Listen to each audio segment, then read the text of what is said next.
உபத்திரவங்களினாலே பூரணப்படுதல் எனும் தலைப்பின் கீழ் உள்ள பாடத்தினை காணலாம். ரீப்ரிண்ட் நம்பர் 1806, மே 1895, பக்கம் 717. தலைப்பு உபத்திரவங்களினாலே பூரணப்படுதல். ஆதார வசனம் எபிரேயர் 5ஆம் அதிகாரம் 7 முதல் 10 வரையிலான வசனங்கள். அவர் மாம்சத்தில் இருந்த நாட்களில் தம்மை மரணத்தினின்று ரட்சிக்க வல்லமையுள்ளவரை நோக்கி பலத்த சத்தத்தோடும் கண்ணீரோடும் விண்ணப்பம் பண்ணி வேண்டுதல் செய்து தமக்கு உண்டான பயபக்தி நிமித்தம் கேட்கப்பட்டு அவர் குமாரனாயிருந்தும் பட்ட பாடுகளினாலே கீழ்ப்படுதலை கற்றுக்கொண்டு தாம் பூரணரான பின்பு தமக்கு கீழ்ப்படுகிற யாவரும் நித்திய ரட்சிப்பை அடைவதற்கு காரணராகி மெல்கிசேதேக்கின் முறைமையின்படியான பிரதான ஆசாரியர் என்று தேவனாலே நாமும் தரிக்கப்பட்டார். எபிரேயர் 5ஆம் அதிகாரம் 7 முதல் 10 வரையிலான வசனங்கள். இந்த வசனத்தை 5 தலைப்புகளின் கீழ் ஆராய்ச்சிக்கு எடுத்துக் கொள்ளுகின்றோம். 1, அவர் மாம்சத்தில் இருந்த நாட்களில். 2, எதற்காக பயந்தார் மற்றும் எதிலிருந்து அவர் ரட்சிக்கப்பட்டார். 3, அவர் குமாரனாயிருந்தும். 4, அவர் எந்த விதத்தில் பூரணராக்கப்பட்டார். மற்றும் 5, யாருக்கு அவர் நித்திய ரட்சிப்பை அடைவதற்கு காரணரானார். அப்போஸ்தலருடைய இந்த வார்த்தைகள் நம்முடைய அருமையான ஆண்டவரின் அனுபவங்களில் உள்ளார்ந்த பார்வையை தருகிறது. இவைகள் அவர் மாம்சத்திலிருந்த நாட்களில் நமக்காக சுமந்த சுமைகளை புரிந்து கொள்ளுவதற்கு உதவி செய்கிறது. கீழ்காணும் வாக்கியத்தை குறிப்பாக காணலாம். அவர் மாம்சத்தில் இருந்த நாட்களில் என்னும் துணை தலைப்பின் கீழ் காணலாம். நம்முடைய ஆண்டவர் மாம்சத்தில் இருந்த நாட்களிலும் மாம்சத்தில் இல்லாத நாட்களிலும் எந்த விதமான வித்தியாசமும் இல்லை என்று சிலர் கூறுகின்றனர். அவர் மனித இயல்பில் உயிர்த்து எழுப்பப்பட்டார் என்றும் அவருடைய மாம்சம் மகிமையடைந்ததாகவும் கூறுகின்றார்கள். மற்றும் சிலர் அவர் மனிதனாக வாழ்வதற்கு முன் அவர் இருக்கவில்லை என்றும் கூறுகின்றார்கள். ஆனால் இக்கருத்துக்களுக்கு மாறானவைகளே அப்போஸ்தலனுடைய இந்த வாக்கியங்களில் குறிப்பாக சுட்டிக்காட்டுவது மட்டுமல்ல, மற்ற வசனங்களிலும் உறுதியாக சொல்லப்படுகின்றது. ஆதலால் பிள்ளைகள் மாம்சத்தையும் இரத்தத்தையும் உடையவர்களாய் இருக்க அவரும் அவர்களைப் போல மாம்சத்தையும் இரத்தத்தையும் உடையவரானார். எபிரேயர் 2ஆம் அதிகாரம் 14ஆம் வசனம். அந்த வார்த்தை மாம்சமாகி நமக்குள்ளே வாசம் பண்ணினார். யோவான் 1ஆம் அதிகாரம் 14ஆம் வசனம். அவர் ஐஸ்வர்யம் உள்ளவராய் இருந்தும் நீங்கள் அவருடைய தரிசனத்தினாலே ஐஸ்வர்யவான்கள் ஆகும்படிக்கு உங்கள் நிமித்தம் தரித்திரரானாரே. 2 கொரிந்தியர் 8ஆம் அதிகாரம் 9ஆம் வசனம். நான் கொடுக்கும் அப்பம் உலகத்தின் ஜீவனுக்காக நான் கொடுக்கும் என் மாம்சமே என்றார். யோவான் 6ஆம் அதிகாரம் 51ஆம் வசனம். ஆம், மனுஷருடைய சரீரமே அவரது தாழ்மையின் சரீரமாக பலி செலுத்துவதற்காக ஆயத்தம் பண்ணப்பட்ட சரீரமாக இருந்தது. எபிரேயர் 10ஆம் அதிகாரம் 4-5 வசனங்கள். மேலும் அந்த சரீரம் பலி செலுத்தப்பட்டது. பலி செலுத்தப்பட்ட அந்த சரீரம் திரும்ப எடுத்துக்கொள்ளப்படவில்லை. நம்முடைய மீட்பிற்காக அது விலைக்கிரயமாக கொடுக்கப்பட்டது. ஆகவே அவர் மாம்சத்தில் இனி மனுஷனாக ஜீவிப்பதில்லை. அதை அவர் பலி செலுத்தினதினால் இப்பொழுது அவர் மிக உன்னதமான நிலைமைக்கு உயர்த்தப்பட்டு நம்முடைய தெய்வீக பிரதான ஆசாரியனாக என்றென்றும் ஜீவிப்பவரானார். ஆகையால் இது முதற்கொண்டு நாங்கள் ஒருவரையும் மாம்சத்தின்படி அறியோம். நாங்கள் கிறிஸ்துவையும் மாம்சத்தின்படி அறிந்திருந்தாலும் இனி ஒருபோதும் அவரை மாம்சத்தின்படி அறியோம். 2 கொரிந்தியர் 5ஆம் அதிகாரம் 16ஆம் வசனம். அவருடைய தாழ்த்தப்படுதலானது நித்தியமான தாழ்த்தப்படுதல் அல்ல, மாறாக அதனை தொடர்ந்து மகிமையான ஒரு உயர்த்தப்படுதலை அடைந்தார். திவ்ய சுபாவத்திற்கும் மற்றும் அச்சுபாவத்திற்கே உரிய மகிமையான சரீரத்திற்கும் உயர்த்தப்பட்டார். பிதாவினுடைய தன்மையின் சாயலானார். எபிரேயர் 1ஆம் அதிகாரம் 3ஆம் வசனம். அவர் சேரக்கூடாத ஒளியில் வாசம் பண்ணுகிறவராக இருந்தாலும் கிறிஸ்துவின் விசுவாசம் உள்ள சிறுஷர்களில் ஒரு நாளில் அவரை காண்பார்கள். ஏனெனில் அவர் இருந்த வண்ணமாக இல்லாமல் இருக்கிற வண்ணமாக நாம் அவரை தரிசிப்பதினால் அவருக்கு ஒப்பாய் இருப்போம் என்பதை நாம் அறிந்திருக்கின்றோம் என்று எழுதியிருக்கின்றது. 1 யோவான் 3:2 இதற்காக அவர் மாம்சத்தில் இருந்த நாட்களில், பிதாவே, உலக தோற்றத்திற்கு முன் நீர் என்னில் அன்பாய் இருந்தபடியினால் நீர் எனக்கு தந்த என்னுடைய மகிமையை நீர் எனக்கு தந்தவர்கள் காணும்படியாக நான் எங்கே இருக்கிறேனோ அங்கே அவர்களும் என்னுடனே கூட இருக்க விரும்புகிறேன் என்று தெரிவித்தார். யோவான் 17:24. ஆயினும் அவர் மாற்றம் அடைந்திருந்தாலும் மற்றும் நம்முடைய ஆண்டவர் அதே இயேசுதான். ஏனெனில் இறங்கினவரே எல்லாவற்றையும் நிரப்பத்தக்கதாக எல்லா வானங்களுக்கும் மேலாக உன்னதத்திலிருந்து ஏறினவருமாய் இருக்கிறார் என்று அப்போஸ்தலர் கூறுகின்றார். எபேசியர் 4:10. அவர் ஆவியின் தன்மையிலிருந்து மனித உருவம் எடுத்த பொழுது அவரில் எந்த மாற்றமும் இல்லாதது போல மனித இயல்பிலிருந்து தெய்வீக நிலைமைக்கு மாறும் பொழுது அவருடைய தனித்துவம் அழிக்கப்படவில்லை. அவருடைய உயிர்த்தெழுதலுக்கு பின் அவர் தாமே மரித்தேன், ஆனாலும் சதா காலங்களிலும் உயிரோடு இருக்கிறேன் என்று கூறினார். தேவனுடைய குமாரன் உண்மையில் மாம்சமானார் என்ற வசனத்தை நாம் ஆழ்ந்த நன்றியுள்ள இருதயங்களோடு ஏற்றுக்கொண்டோம்.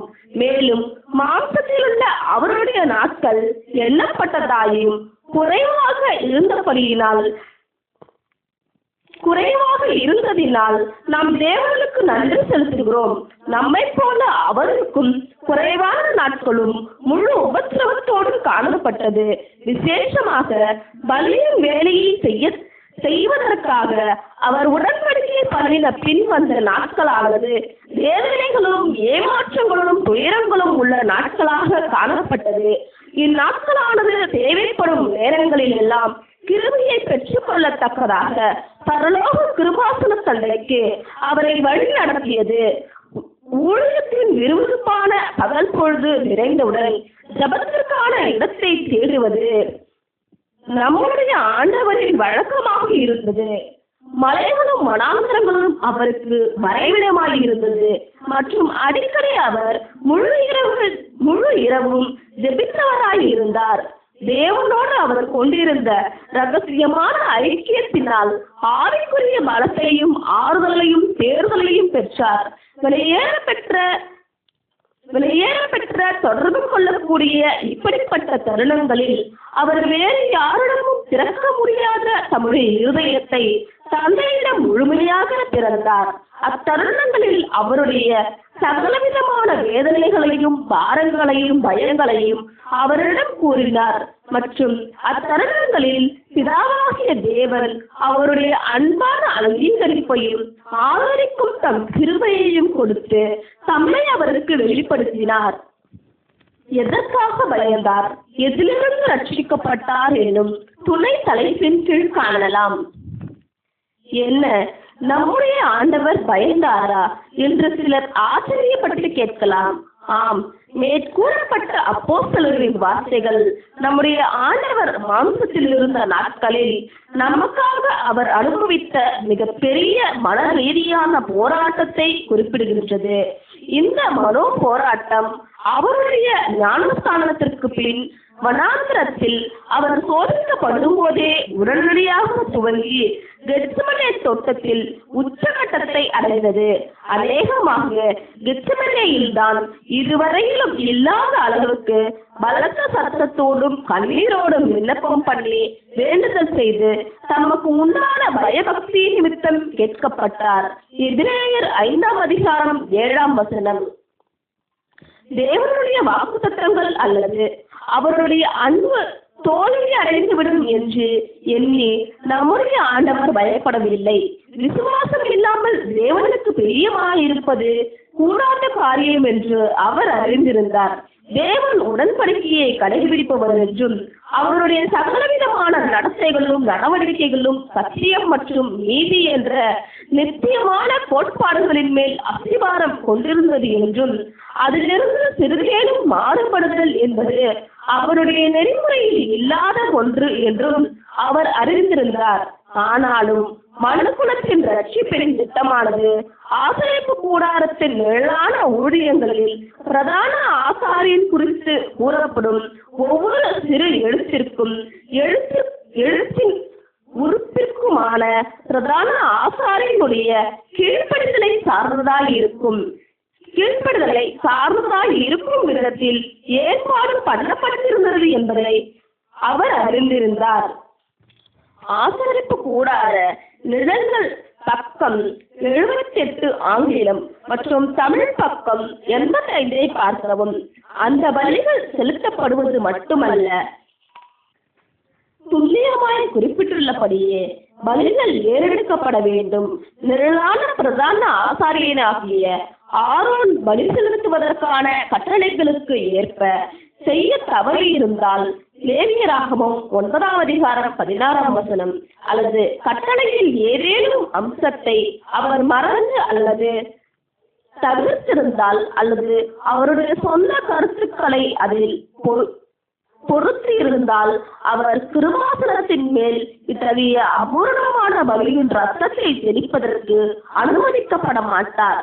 அவருடைய பலி அங்கீகரிக்கப்பட்டிருக்காது. அவர் மறித்திருப்பார் மற்றும் ஜனங்களை ஆசீர்வதிப்பதற்கு அவர் ஒருபோதும் வெளியே வந்திருக்கவும் முடியாது. லேவியராகமம் 16:2-3 வரையிலான வசனங்கள். இப்படியாக மீட்பின் மிக பெரிய வேலையை மேற்கொள்வதனால் பிரதான ஆசாரியர் இம்முழு மனுக்குலத்தின் ஜீவன் மற்றும் மரணத்தின் பிரச்சனைகளை மட்டும் தம்மேல் சுமந்து கொள்ளாமல் தம் விஷயத்தையும் கூட அவர் பொறுப்பேற்றிருந்தார். அடையாளமாக பேச வேண்டுமெனில் அவருடைய சொந்த வாழ்க்கையையும் அவருடைய கரங்களில் எடுத்துக்கொண்டார். இப்படிப்பட்ட கனமான பொறுப்புகளை சுமந்த நம்முடைய ஆண்டவர் பயந்ததில் எந்த விதமான ஆச்சரியமும் இல்லையே. தெய்வீக கிருபை இல்லாமல் பரிபூர்ண மனித சுபாவத்தினால் கூட தாங்கிக் கொள்ள முடியாத அளவுக்கு அவர் காணப்பட்டதான சோதனைகளினால் உண்டான மன அழுத்தம் மிக பெரியதாக இருந்தது. ஆகவே அவர் அடிக்கடி ஜெபம் செய்வதற்கு இடம் தேடினார். அவர் கடந்து சென்ற உபத்திரவங்களில் மாபெரும் போராட்டத்தினை கவனியுங்கள். வனாந்திரத்தில் தந்திரமான மற்றும் வஞ்சகமான சோதனைகள், பாவிகளால் தமக்கு விரோதமாய் செய்யப்பட்ட விபரீதங்கள், அவர் ரட்சிக்கும்படி வந்தவர்கள் வெளிப்படுத்தின கீழ்த்தரமான நன்றியின்மையை சிந்தித்து பாருங்கள். மேலும் அவருடைய வறுமையையும் நண்பர்களின் இழப்பையும் அவருடைய சோர்வுகளையும் களைப்புகளையும் உழைப்புகளையும் வீடற்ற நிலைமையையும் அவருக்கான கசப்புள்ள மற்றும் கடுமை தனியாத உபத்திரவங்களையும் இறுதியாக அவர் காட்டிக் கொடுக்கப்பட்டதையும் அவரது மரண வேதனையையும் சிந்தியுங்கள். கண்டிப்பாக இந்த சூழ்நிலையின் கீழ் துன்பத்தை தாங்கி சகிப்பதற்கான சோதனைகளும் மற்றும் பலியின் பிரமாணத்திற்கு முழுமையாக கீழ்ப்படிவதற்குமான சோதனைகளுமே அவர் அனுபவித்த உச்சகட்ட சோதனைகளாயிருந்தது. அவருக்குள் எப்படிப்பட்ட ஜாக்கிரதையை இது ஏற்படுத்தியது. ஏனெனில் ஆசாரியனாக அங்கீகரிக்கப்பட்டதான பலியை செலுத்துவதற்குரிய தம் பணி முழுவதின் விஷயத்திலும் குறைவு ஏற்பட்டால் இளைப்பாறுதலுக்குள் பிரவேசிப்பதற்கு அவருக்கு கொடுக்கப்பட்ட வாக்குத்தத்தங்கள் மற்றும் ஒப்புரவாகுதலின் நாளை தொடர்ந்து வரும் மகிமை நிகழாமல் போய்விடுமோ என்று அவர் பயந்திருந்தார். ஆகையால் அவருடைய இளைப்பாறுதலில் பிரவேசிப்பதற்கு ஏதுவான வாக்குத்தத்தம் நமக்கு உண்டாயிருக்க உங்களில் ஒருவனும் அதை அடையாமல் பின்வாங்கி போனவனாக காணப்படாதபடிக்கு பயந்திருக்க கடவோம். எபிரேயர் 4:1 என்று அப்போஸ்தலர் கூறுகின்றார். நம்முடைய ஆண்டவர் அவருடைய பூமிக்குரிய வாழ்க்கையின் கடைசி இரவுக்குள் பிரவேசித்த போது அவருடைய சிந்தனையில் பின்வரும் கேள்விகள் அவருக்குள் அழுத்தத்தை அதிகரித்தது. தேவனுடைய சித்தத்திற்கு ஏற்றவாறு அனைத்தையும் துல்லியமாக இதுவரையில் நான் நிறைவேற்றியுள்ளேனா? மேலும் இப்பொழுது நான் படப்போகும் துன்பம் பற்றி முழுக்க அறிந்த நிலையில் என்னால் கசப்பான பாத்திரத்தின் அடிவண்டல் வரையிலும் பானம் பண்ணிட முடியுமா? சரீர ரீதியான துன்பங்களை மாத்திரமல்லாமல் அவமானங்களையும் நிந்தைகளையும் மற்றும் கொடுமையான ஏளனங்களையும் என்னால் சகித்திட முடியுமா? என்னுடைய சொந்த நீதியில் சகலத்தையும் தேவன் அங்கீகரிக்கும் விதத்தில் பூரணமாக அனைத்தையும் என்னால் செய்து முடிக்க முடியுமா? என்னுடைய சீஷர்கள் சிதறடிக்கப்படுகிறதையும் திகிலடைகிறதையும் என் முழு வாழ்க்கையின் வேலைகள் அழிக்கப்படுவதையும் என் நாமமும் மற்றும் தேவனுடைய காரணங்களும் அல்லது நோக்கங்களும் பழிக்கப்படுவதையும் என்னுடைய சத்துருக்கள் வெற்றி கொள்வதையும் பெருமையில் மூழ்கடிக்கப்படுவதையும் என்னால் சகிக்க முடியுமா? நம்முடைய ஆண்டவருடைய இறுதியான போராட்டம் இவ்வாறாக இருந்தது. சந்தேகத்திற்கு இடமின்றி அவருடைய நம்பிக்கையை தளர்ந்து போக செய்வதற்கும் அவர் தவறப் போகின்றார் அல்லது அங்கீகரிக்கப்படும் விதத்தில் பணிபுரிவதில் தவறி போய்விட்டார் என்றுமுள்ள பயங்களினால் அவரது மனதை நிரப்பிடுவதற்கும் மற்றும் இப்படியாக உயிர்த்தெழுதல் என்பது நிச்சயமில்லை என்று அவரை என்ன செய்வதற்கும் ஏதுவாக சூழ்நிலைகளையும் அவரது தளர்வையும் சோர்வையும் பயன்படுத்தி பார்ப்பதற்கு அந்த பயங்கரமான நேரத்தில் இருளின் வல்லமைகள் விறுவிறுப்பாய் செயல்பட்டிருந்திருக்கும். இத்தகைய நேரங்களில் ஒரு பரிபூரணமான மனித இருதயத்தில் இத்தகைய எண்ணங்கள் முன்வந்து நிற்க பின் அவர் அழிந்து போவதில் ஆச்சரியமில்லை. மற்றும் உணர்வுகளின் கடும் உயரமானது வேர்வையின் துளிகளை இரத்தத்தின் துளிகளாய் வெளியேற்றியது. ஆனால் சோர்வுக்கு அவர் இறங்கி அவர் மேல் வந்த இறுதியான கடும் சோதனையின் போது போராட்டத்தை கைவிட்டாரா? இல்லை.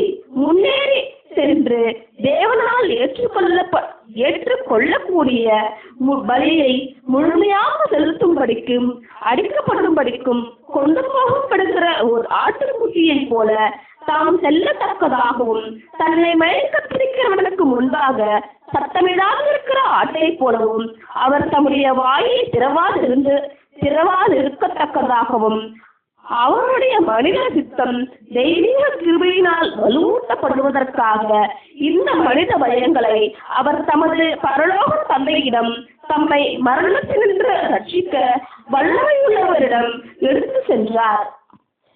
மேலும் அவர் பிதாவிடம் வேண்டிக் கொண்ட ஜெபங்கள் வீணாகவில்லை.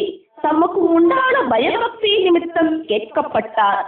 அவருடைய ஆத்மாவின் உணர்ச்சிகளை எந்த வார்த்தைகளும் வெளிப்படுத்த முடியாது என்பதனால் அவருடைய ஜெபங்கள் சுருக்கமாக இருந்த போதிலும் அந்த நேரம் முழுவதும் அவரது ஆவியானது வாக்கு கடங்காத பெருமூச்சுகளோடு வேண்டுதல் செய்து கொண்டிருந்தது.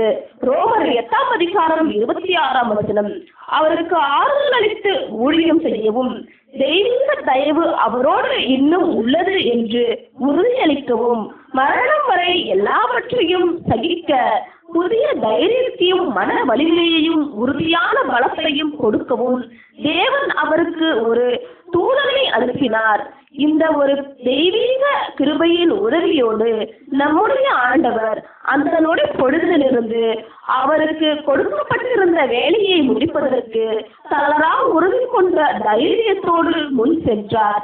அதற்கு பின் மனம் குழப்பம் அடைந்து சோர்ந்து போன சீஷர்களிடம் வந்து இனி நித்திரை பண்ணி இளைப்பாறுங்கள் என்று அவரால் அமைதியாக கூற முடிந்தது. இப்பொழுது கசப்பான மனப்போராட்டம் நிறைவடைந்தது.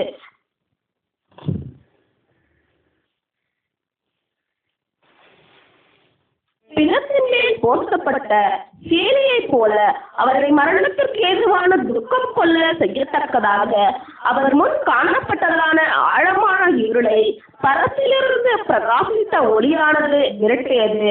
ஆம், தமக்கு உண்டான பயபக்தியின் விஷயத்தில் அவர் கேட்கப்பட்டார். பயம் விரட்டப்பட்டது மற்றும் தேவன் தந்த பலத்தினால் பலமடைந்தவராக நியாயப்பிரமாணத்தின் எழுத்தின் உறுப்பையும் தம்மால் நிறைவேற்ற முடியும் என்றும் அங்கீகரிக்கப்படத்தக்கதாக பலியை செலுத்த முடியும் என்றும் இயேசு உணர்ந்தார். மற்றும் இதனால் மரணத்திலிருந்து தமக்கான ரட்சிப்பையும் உயிர்த்தெழுதலையும் குறித்து உறுதியடைந்தார். ஆண்டவரின் சார்பில் இந்த ஒரு பயம் பாவமாக இருக்கவில்லை. இது அவருடைய அடிச்சுவடுகளில் நடக்க முயற்சிக்கிறவர்களாகிய நாம் கொண்டிருக்க வேண்டும் என்று சொல்லப்படுகின்ற பயமே ஆகும். நமக்கு அருளப்பட்ட விலையேறப்பெற்ற வாக்குத்தத்தங்களானது மாறாததும் உறுதியானதுமான நிபந்தனைகளின் அடிப்படையிலேயே உள்ளது என்று உணர தவறாதிருப்போமாக.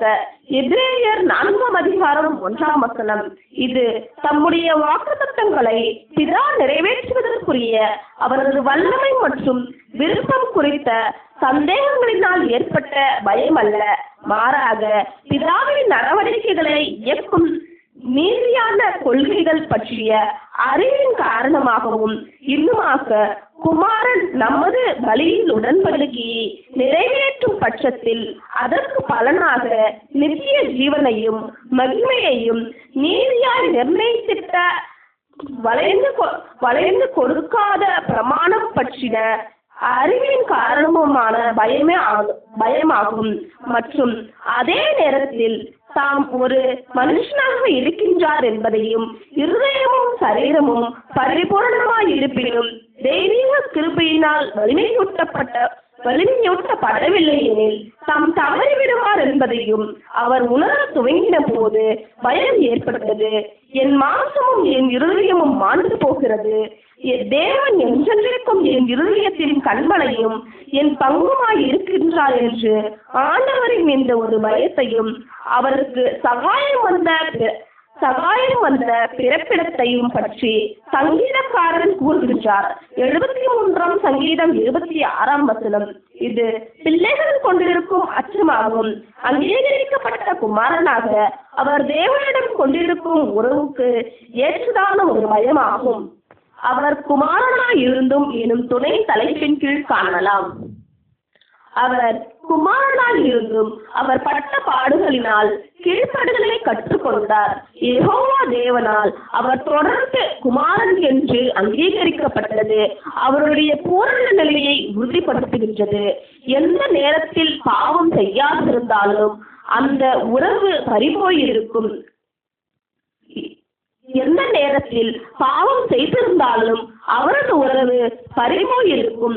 இதே கோட்பாட்டின் கீழ் தேவனுடைய புத்திரர்களாக நாம் அங்கீகரிக்கப்படுகின்றோம். ஏனெனில் விசுவாசத்தின் மூலம் கிறிஸ்துவின் நீதியானது நமக்கு தரிசிக்கப்பட்டுள்ளது.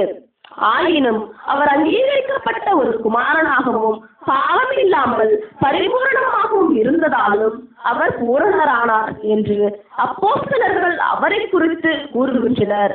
அவர் அனுபவங்களின் வழிமுறையாக அவமானங்கள் மற்றும் உபத்திரவமான அனுபவங்கள் வழிமுறையாக ஏதோ விதத்தில் பூரணராக்கப்பட்டார். அவர் எந்த விதத்தில் பூரணராக்கப்பட்டார் என்று நாம் கேள்வி கேட்கலாம். இதற்கான பதிலை தலைப்பில் உள்ள வேத பகுதியில் காணலாம். அவர் பட்ட பாடுகளினாலே கீழ்ப்படுதலை கற்றுக்கொண்டார்.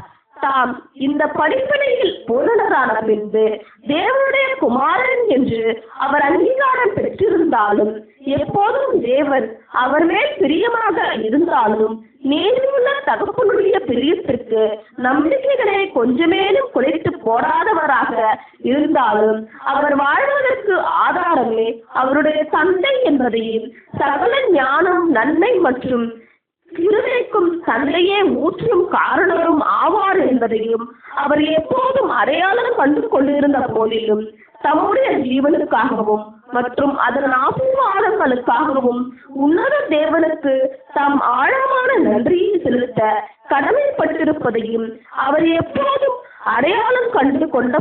அடையாளம் கண்டு கொண்டிருந்த போதிலும் எல்லா ஞானத்திற்கும் கனத்திற்கும் மகிமைக்கும் வல்லமைக்கும் இருப்பிடமாக பிதா இருப்பதினால் அவருடைய பூரண சித்தமே உன்னதமான பிரமாணமாகவும் பரிபூர்ண நீதிக்கும் சத்தியத்திற்கும் ஆழமான அன்பிற்கும் கிருபைக்கும் ஆழ்ந்த ஞானத்திற்குமான மிகுந்த பூரணமான வெளிப்படுத்தல் என்றும் அவரை எப்போதும் அடையாளம் கண்டு கொண்டிருந்த போதிலும் பிதாவுக்கே எல்லா சூழ்நிலைகளிலும் எல்லா நேரங்களிலும் மிகுந்த அன்பான கீழ்ப்படிதலும் உண்மையும் உரித்தாகும் என்று அவர் எப்போதும் அடையாளம் கொண்டிருந்த போதிலும் பிதாவின் சித்தத்தை அங்கீகரிப்பதிலும் அதை செய்வதிலும் எப்போதும் அகமகளும் குமாரனாக அவர் இருந்த போதிலும் அவர் அழைக்கப்பட்டதான ஆசாரியத்துவ பொறுப்புகளுக்கு அவசியமாய் காணப்படும் உறுதியான மற்றும் நிரூபிக்கப்பட்ட குணங்களின் விஷயத்தில் அவர் இன்னும் பூரணராக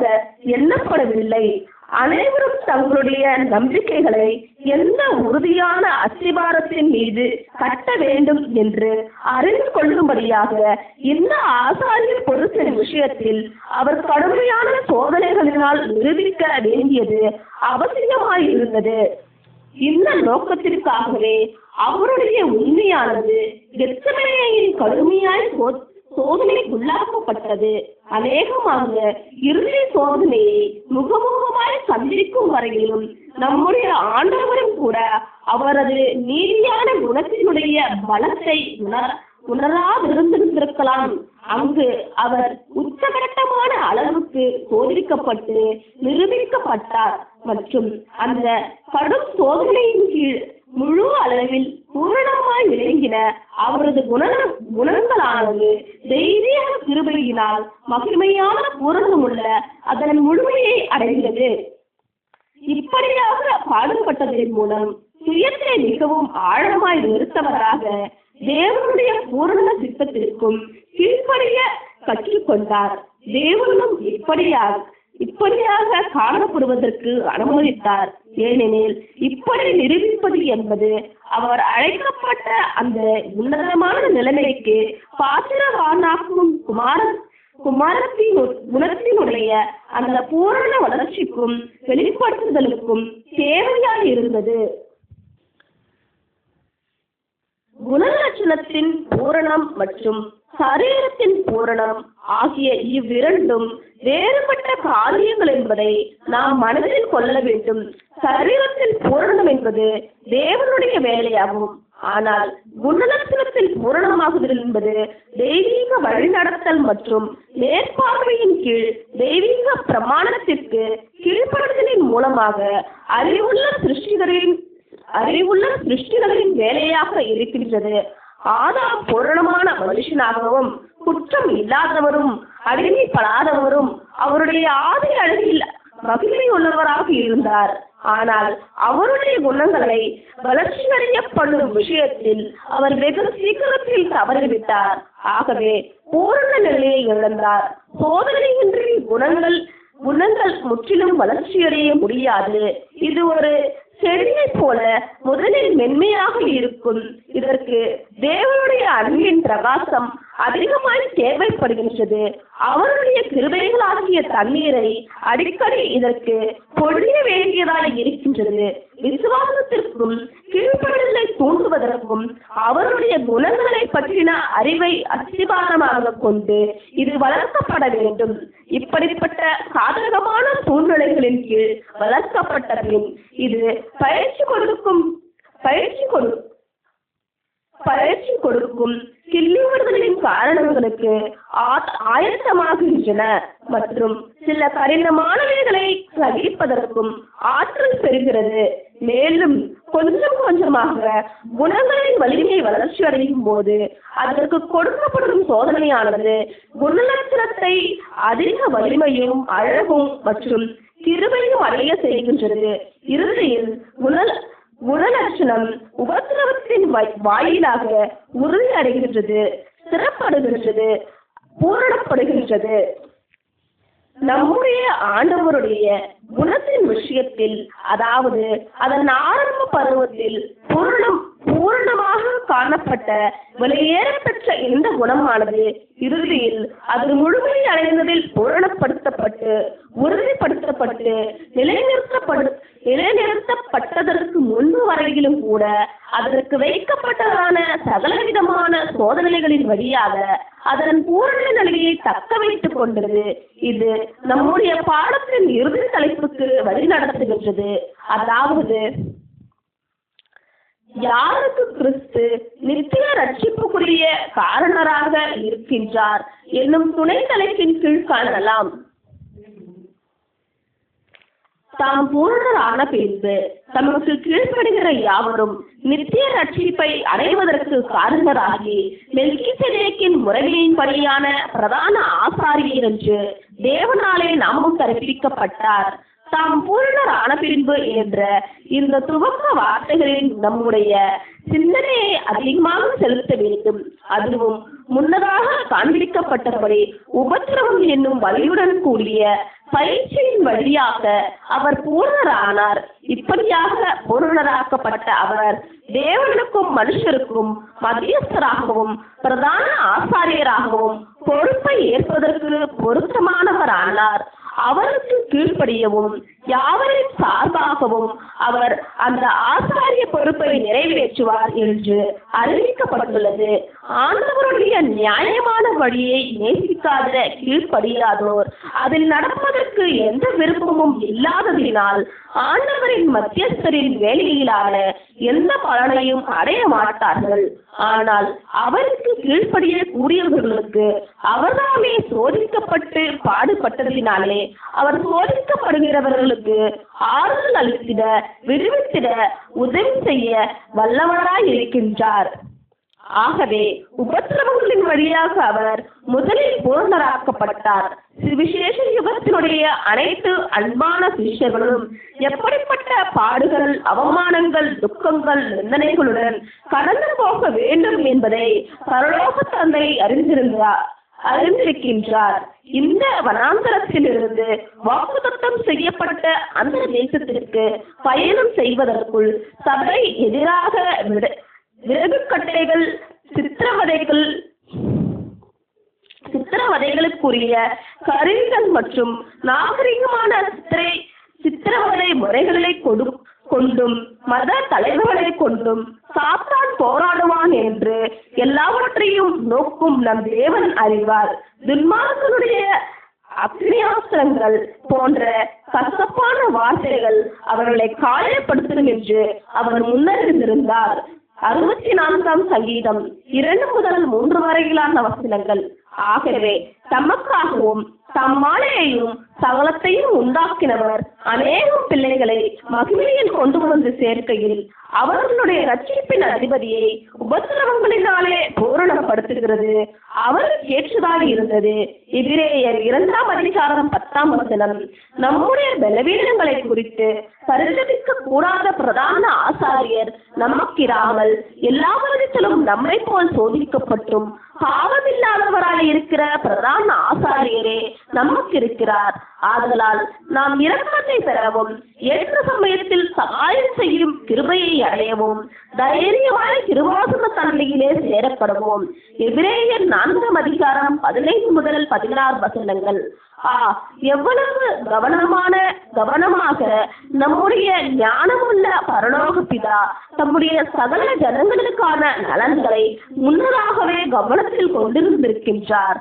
அவரது குணலட்சணங்கள் மற்றும் கையாளுதல்களில் இந்த கன நேர கண்ணோட்டங்களின் ஊடாக பிதாதாமே உங்களை சிநேகிக்கிறார் என்று சீஷர்களிடம் நம்முடைய ஆண்டவர் சொன்ன வார்த்தைகள் எவ்வளவு உண்மையாக உள்ளது என்பதை நாம் காணலாம். ஆனால் உபத்திரவங்களின் வழியாக ஆசாரியத்துவம் பொறுப்புக்காக பூரணப்படுத்துவதும் செயல்முறை ஒரு பக்கம் இருக்க நம்முடைய ஆறுதல், திருப்தி மற்றும் தேர்தலுக்காக நம்முடைய பிரதான ஆசாரியர் பூரணப்படுத்தப்பட்டது பற்றிய உண்மையும் கவனிக்கப்பட வேண்டும். பாவத்தினால் சூழ்ந்து கொண்டிருந்த போதிலும் பாவம் செய்யத்தக்கதாக அனைத்து கட்டங்களிலும் சோதிக்கப்பட்டிருந்த போதிலும் இவர் ஒருவரே பாவமே அறியாதவரும் வாயில் வஞ்சனை காணப்படாதவருமாக இருந்தவர். அவர் பரிசுத்தரும் குற்றமற்றவரும் மாசில்லாதவரும் பாவிகளுக்கு விலகினவருமாக இருந்த போதிலும் நம்முடைய துயரத்திற்கும் துக்கத்திற்கும் பழக்கப்பட்டவராய் இருந்தார். கசப்பான அனுபவங்கள் மூலம் அவர் நமக்கு பின்வருமாறு பரிந்து பேசுபவராகவும் தக்கதாக நம்முடைய பிரதான ஆசாரியர் என பூரணப்படுத்தப்பட்டார். அதாவது, 1, நம்முடைய ரட்சிப்பை சட்டப்பூர்வமாக சாத்தியமாக்குவதற்கு தேவன் அங்கீகரிக்கக்கூடிய பலியை அவர் செலுத்துவதன் மூலமும், 2, மகிமையான சபையாக கரைதிரை அற்றவர்களாக குற்றமற்றவர்களாக தேவனுக்கு முன் நம்மை நிறுத்தும் வரையில் நம்மை சுத்திகரித்து துப்புரவாக்கி தூய்மைப்படுத்துவதன் மூலமும் அவர் நமக்கு பரிந்து பேசுபவராகவும் தக்கதாக நம்முடைய பிரதான ஆசாரியர் என பூரணப்படுத்தப்பட்டார். பரலோக பிதாவின் பூரணம் மற்றும் ஸ்நானம் அல்லது பொறுப்புகள் அனைத்தும் நம்முடைய ஆண்டவர் அவருடைய தந்தைக்கு கீழ்ப்படிவதற்கான காரணமாக இருந்தது போலவே நம்முடைய மாபெரும் பிரதான ஆசாரியனுக்குரிய தனிப்பட்ட மற்றும் பொறுப்பின் விஷயத்திலான முழுமையான பூரணமும் மற்றும் இந்த பொறுப்பில் தேவனால் அவர் அமர்த்தப்பட்டார் என்ற உண்மையையும் சபையும் அவருக்கு கீழ்ப்படிய வேண்டும் என்கிற காரியத்திற்கு பலமாய் ஊக்கமாகவும் பலமான கோரிக்கையாகவும் காணப்படுகின்றது. தேவன் நமக்கு ஒரு கற்றுக்குட்டியானவரை நியமிக்கவில்லை அல்லது சுயநலத்தினாலோ விரிவான ஆதாயத்தினாலோ இயக்கப்படும் ஒருவரை நியமிக்கவில்லை. மாறாக ஞானமுள்ள மற்றும் நன்மையான ஒவ்வொரு கட்டளையையும் கொடுப்பவரும் அவரை போல நாமும் உறுதி பெற்று பலப்படுத்தப்பட்டு சிறப்படும் வரையில் அன்பினால் நமக்கு கிருபையின் மேல் கிருபை அளிக்கக்கூடிய மிகப்பெரிய பிரதான ஆசாரியரை தேவன் நமக்கு ஏற்படுத்தினார். இந்த மகிமைக்கு நம்மை நடத்தக்கூடிய இந்த பயிற்சியானது நம்முடைய ஆண்டவர் தாமே அனுபவித்த பயிற்சிக்கும் விதத்தினாலான பாடுகளின் அளவான பாடுகளாக இருப்பது அவசியமாயுள்ளது. சபை நீதியில் பூரணமடைவதற்கு மட்டுமே அழைக்கப்படாமல் இயேசுவின் சரீர அங்கத்தினர்களென கிறிஸ்துவோடு ஆசாரியர் பொறுப்புகளில் பங்கெடுப்பதற்காகவும் அழைக்கப்பட்டுள்ளார்கள் என்பதனால் அவர்களும் அவமானங்களிலும் பலியிலும் மரண பரியந்தமும் இயேசுவை பின்பற்ற வேண்டும். இப்பொழுது இந்த யுகத்தில் அவருக்கு கீழ்ப்படுவதே மேற்கூறியவைகள் அனைத்தையும் குறிப்பாய் இருக்கும். ஏனெனில் நீங்கள் பரிசுத்தமுள்ளவர்களாக வேண்டும் என்பதே தேவனுடைய சித்தமாய் இருக்கின்றது. 1 தெசலோனிக்கேயர் 4:3. இந்த மகா பெரிய பிரதான ஆசாரியரிடம் நம்மை முழுமையாய் ஒப்புக் கொடுக்கையில் அவருடைய அன்பையும் அவருடைய குணம் மற்றும் நோக்கத்தின் பூரண வாய்மையையும் உன்னதமான அவருடைய ஞானமும் மற்றும் கிருபையும் முழுமையாக பெறக்கூடிய உறுதியை சபை பெறுகிறது. மற்றும் சகல காரியங்களிலும் நற்குணம், அன்பு மற்றும் பரந்த மனப்பான்மையின் நேர்மையான மற்றும் பரிசுத்தமான கோட்பாடுகளினால் அவர் இயக்கப்படுகின்றார் என்ற உறுதியை சபை பெறுகின்றது. அவர் மூர்க்கமான சோதனைகளினாலே தாக்கப்பட்ட போதிலும் அவர் பூரணத்தினின்று கொஞ்சமும் விலக்கப்படவில்லை. அவருடைய குணத்தின் ஒவ்வொரு காட்சியும் மற்றும் சாட்சியும் முழுமையான நம்பிக்கையை நமக்குள் தூண்டுகின்றபடியினால் அவருக்கு கீழ்ப்படிவது என்பது ஒவ்வொரு அடியெடுத்து வைத்தலிலும் பூரணத்திற்கு நேரான நம்முடைய முன்னேறுதலை குறிக்கின்றதாய் இருக்கும். இப்படி பின்பற்றக்கூடிய ஒவ்வொருவருக்கும் அவர் நித்திய ரட்சிப்பை அடைவதற்கு காரணமாய் இருக்கின்றார். நாம் இல்லாதவரும் எந்த கோட்பாடுகள் இல்லாதவரும் பாவம் இல்லாதவரும் எந்த கோட்பாடுகள் இல்லாதவரும் பலவீனங்களை உணரக்கூடியவரும் தம்முடைய பூரணத்தின் மகிமையானவரும் தாம் பெற்ற பொறுப்புகளில் மகிமையானவராகவும் இருக்கக்கூடிய இப்படிப்பட்ட பிரதான ஆசாரியருக்காக தேவனுக்கு நன்றி செலுத்துவோமாக. ஒருவேளை அவர் அபூர்ணமான மனுஷராக சில மேன்மையான தகுதிகளை மட்டுமே கொண்டவராக, நம்மை போல தவறுகள் செய்வதற்கு உட்பட்டவராக, கணிப்பில் குறைவுள்ளவராக, சுயநலத்தோடு அல்லது கீழ்த்தரமான செயல்முறை கொள்கைகளோடு செயல்படுபவராக, அல்லது அவருடைய கண்களில் இருக்கும் உத்திரத்தை உணராமல் மற்றவரின் கண்களில் இருக்கும் திரும்பை அகற்றும் முயற்சிகளை ஏறெடுக்க கூடியவராக இருந்தால், அவர் காட்டும் வழியில் நம்மை நாம் ஒப்படைப்பதற்கு நிச்சயமாய் பயப்பட்டிருந்திருப்போம். மற்றும் இப்படிப்பட்ட பிரதான ஆசாரியரை சர்வ வல்லமையுள்ள தேவன் ஏன் கொடுத்தார் என்றும் ஆச்சரியப்பட்டிருந்திருப்போம். ஆனால் நம்முடைய பிரதான ஆசாரியர் அப்படிப்பட்டவர் அல்ல. அவருடைய பூரணத்தை குறித்து யெகோவா தேவன் தாமே சாட்சி கொடுத்திருக்கின்றார். மற்றும் நமக்கான அவருடைய மாபெரும் அன்பானது ஆயிரக்கணக்கான வழிகளில் வெளிப்படுத்தப்பட்டுள்ளது. அதில் பிரதானமாக அவர் தம்மையே நமக்காக கொடுத்ததினாலாகும். அவர் மாம்சத்தில் வருவதற்கு முன் எப்பொழுதும் நீதியின் பிரமாணமாகவே காணப்பட தேவனுடைய சித்தம் செய்வதில் நம் ஆண்டவர் கொண்டிருந்த உண்மைக்கு ஆதாரமானது. சிருஷ்டிப்பின் வேலைகளிலும் மற்றும் அதை சார்ந்த வேலைகளிலும் தேவனோடு இணைந்து செயல்படும் ஒவ்வொரு பணியிலும் மன மகிழ்ச்சியோடு அவர் கிரியை செய்தார் என்பதில் விளங்குகின்றது. மனித நிலைக்கு தம்மை தாழ்த்துவது இப்படிப்பட்ட உன்னதமான பணியிலிருந்து கீழே இறங்குவதாகும். ஆயினும் இதை மன நிறைவோடும் மகிழ்ச்சியோடும் செய்தார். அதற்கு பின் பூமிக்குரிய அவருடைய சோதனைகள் வந்தது. இறுதியாக கெத்செமனே மற்றும் கல்வாரியின் கடுமையான சோதனைகள் வந்தது. இங்கு தேவனிடத்திலான அவரது உண்மைக்கான ஒரு சோதனை, அதாவது அவருக்கு உண்டான யாவையும் தியாகம் பண்ணி உண்மையை நிரூபிப்பதற்கான ஒரு சோதனை வந்தது. இதை கடந்த பிற்பாடு ஞானம் உள்ளவரும் அன்புள்ளவரும் வல்லமை உள்ளவருமான தேவனிடம் ஆண்டவர் தம்முடைய ஆவியை ஒப்புக் கொடுத்து தேவனுடைய அன்பு மற்றும் இரக்கத்தினால் தாம் ரட்சிக்கப்படுவதற்கு எதிர்பார்த்தவரானார். லூக்கா 23:46. இது உண்மையில் ஒரு கடும் சோதனையாக இருந்த போதிலும் அந்த நேரத்தில் இந்த சோதனையினுடைய ஒவ்வொரு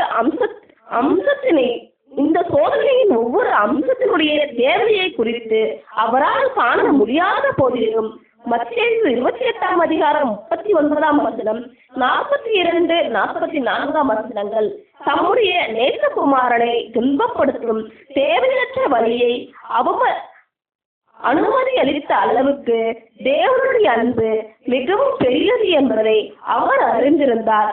மற்றும் இதனால் தேவனுடைய வழிகளை அவ்வேளையில் அவரால் புரிய முடியாத போதிலும் இயேசு தேவன் மேல் முழு நம்பிக்கை கொண்டார் என்பதே. ஆமென்.